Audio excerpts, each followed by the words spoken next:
Good day mga boss, Simil Customs here and we are busy here at the shop. As you can see, so marami tayong gawa ngayon at kulang tayo ng mekaniko, no? Well anyway, so meron tayong R15. Okay, so dati na natin naging customer to. Nagpaayos ng brakes dati si boss. Ngayon naman, meron siyang problema sa kanyang radiator fan. So nag-overheat daw to. Umiilaw yung kulay pula dito. So mas mataas kaysa sa normal temp kaya nailaw. And hindi nag-activate yung fan. So kahit nakailaw na yon. So something is missing. So meron problema, no? Meron siyang trouble. Okay? So ang kagandahan lang dito kasi every time na napula yon, pinapatay ni boss yung motor. Tapos tinitigil niya sa gilid, papalamigin niya, tapos saka siya tatakbo ulit. Kasi yung mga ganito na liquid cooled, especially itong mga underbones na merong radiator fan, kapag po ito ay tumatakbo ng mabilis sa highway, hindi naman po nagagamit yung fan. Hindi siya nag-activate.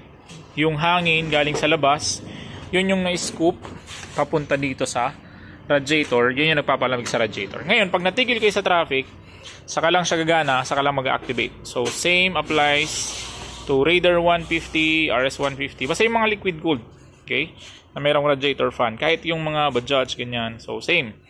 Ngayon, yung cooling system, yung radiator fan, para gumana yan, palaging meron niyang relay sa kanyang fan. So, meron siyang fan relay. Ito yun. Laging separate yan. Okay, sa mga sniper, nasa unahan, nasa likod ng ang tawag mo doon, yung park light or DRL. Okay? So, sa R15 is nasa likod. Actually, this is the second time na nag-vlog tayo regarding this na nasiraan ng relay. Okay, so ito, first troubleshoot ko, ito kaagad yung binuksan natin. Okay? So, ito yung ano natin, ito yung in-access kaagad natin. Kasi alam ko na may common issue dito yung R15. Kaya nga sabi ng owner is nilagyan niya ng mga rubber dito. Kasi nga naman, pag nag-tail tidy kayo, okay, so, ayan, makita nyo sa ilalim, since wala na yung mahaba dito, yung lahat ng tilamsik ng tubig is papunta talaga dito sa may taas. So, ang possible na tatamaan is itong mga electronics or electrical parts dito. So, meron ito, ano to, flash relay lang naman to. Yung ECU naman is sealed naman yan, pero possible pa din na mabasa yung mga terminals. Pero pinaka na nakikita ko sa R15 is ito pong kanyang socket sa kanyang relay. And yung relay mismo ang nasasira. So makita nyo, meron na siyang kalawang. So nilinisan ko na yan, yung loob niyan. Nilabas ko na kanina yung terminal. Nilinisan na natin. Pero hindi na natin masasalba to. Okay? Ayan. Okay. So ngayon, tuturuan ko kayo ng mabilis na paraan. Paano ba mag-diagnose? Okay? So paano ba mag-diagnose ng ganitong unit ng radiator fan? Kung gumagana yung fan, kung hindi sira yung fan, and kung dun sa relay yung issue. Okay, so halimbawa, na-access nyo. Yung relay na yan is nandito siya. Okay, dito yung nakakabit. Ganyan. Okay, so alisin nyo yan. Okay, tapos tanggalin nyo yung relay. Self-explanatory na yan. Kaya nyo na yan. And, na-access nyo na tong socket. Ngayon, pag na-access nyo to, kuha po kayo ng jumper wire. Okay. Ito. Jumper wire tayo dito. Tapos, ang gawin nyo, yung pinaka-source kasi ng, yung pinaka-source kasi ng radiator fan is itong red. Tapos, kumbaga, sa loob ng relay is, pag nag-activate siya, magbibigay yung red ng power papunta dun sa blue. Okay? So, yung sa kabila na brown, tsaka white wire na may yellow stripe, yan naman po is for the trigger.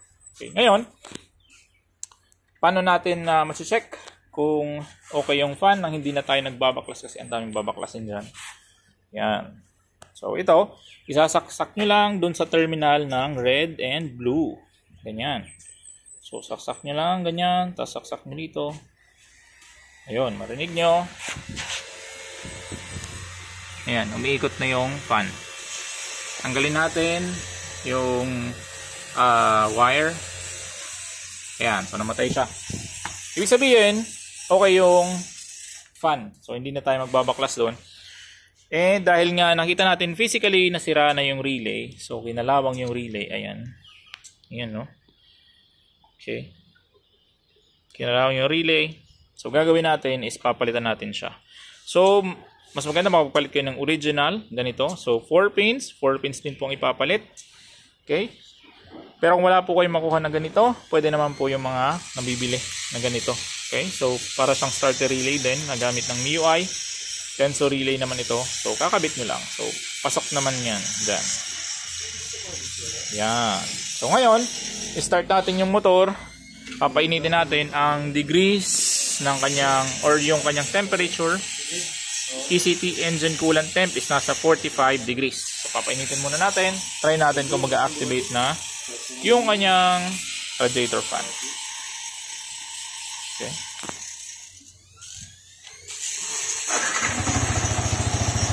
Yan. Painitin muna natin. Tapos balikan natin mamaya pag okay na to. Okay, so while waiting, kasi nasa 69 degrees pa lang tayo, para makita natin kung mag-activate yon is maglalagay tayo dito ng ayan. Para kahit hindi ko napakinggan kung mag-activate yung fan is makikita ko. So maglalagay ako dito ng test light. Sasaksak ko ngayon dito sa blue. Ayan. So yung pula, dyan galing yung supply. Ayan. So pag nag-activate yung relay, iilaw yung blue. Under dapat yung fan. Okay. Ayan. Okay, so yung pinaka-trigger naman ito galing ECU is yung white na may yellow stripe katabi ng brown. Okay, so ano natin, hintayin muna natin. Okay, so we're at 77 degrees. So waiting time mag-activate yung fan. Ayan, so bumagal siya at 83 degrees kasi bumuka na yung thermostat. Okay, so pag bumuka yung thermostat, magsa-circulate yung kanyang coolant. Okay, so yung mainit papasok sa radiator, yung malamig is kumaga, yun, magsa-circulate nga. Yan, so wait natin. Ang target ko dito mag-activate is around 85. Okay, pero minsan hindi naman to super accurate yung nasi-sense dito kasi nga medyo luma na yung sensor, pero it should activate dun sa kanyang range, no? Okay, so ayan, nag-activate na siya. Okay.